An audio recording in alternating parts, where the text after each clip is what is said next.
I'm Alastair Stewart, and for the first time on British television, live in front of a representative studio audience, we'll be hearing from three men, each hoping to be the leader of the next UK government in the first election debate.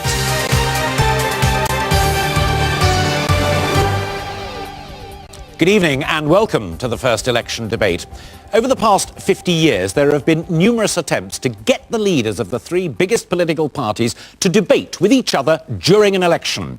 Tonight, history in the making, as we are joined by the leader of the Liberal Democrats, Nick Clegg, the Conservative Party leader, David Cameron, and the leader of the Labour Party, Gordon Brown.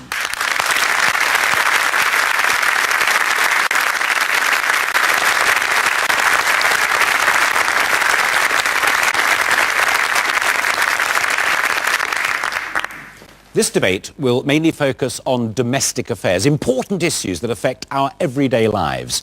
If you want to make your own comments and follow the debate online, you can do so by going to itv.com.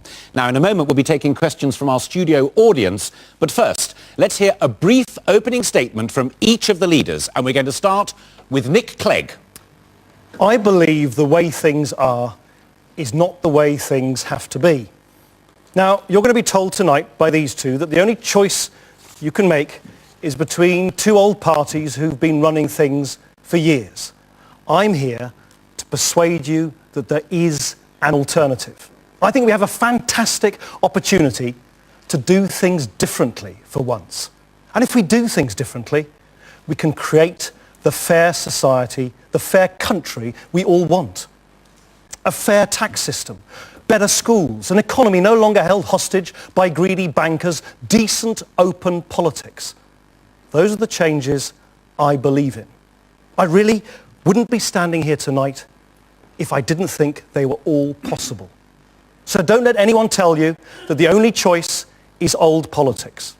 We can do something new. We can do something different this time. That's what I'm about. That's what the Liberal Democrats offer.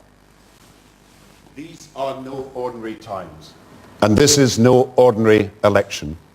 We've just been going through the biggest global financial crisis in our lives, and we're moving from recession to recovery, and I believe we're moving on a road to prosperity for all. Now, every promise you hear from each of us this evening depends on one thing: a strong economy.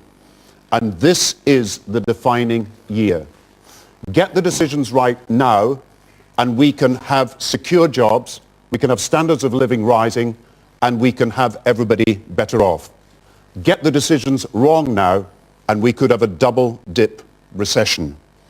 And because we believe in fairness, as we cut the deficit over these next few years, we will protect your police, your National Health Service, and we will protect your schools. I know what this job involves. I look forward to putting my plan to you this evening. I think it's great we're having these debates, and I hope they go some way to restore some of the faith and some of the trust into our politics, because we badly need that once again in this country. The expenses saga brought great shame on Parliament, and I'm extremely sorry for everything that happened. Your politicians, frankly all of us, let you down. Now, there is a big choice at this election. We can go on as we are, or we can say no, Britain can do much better. We can deal with our debts. We can get our economy growing and avoid this jobs tax. And we can build a bigger society.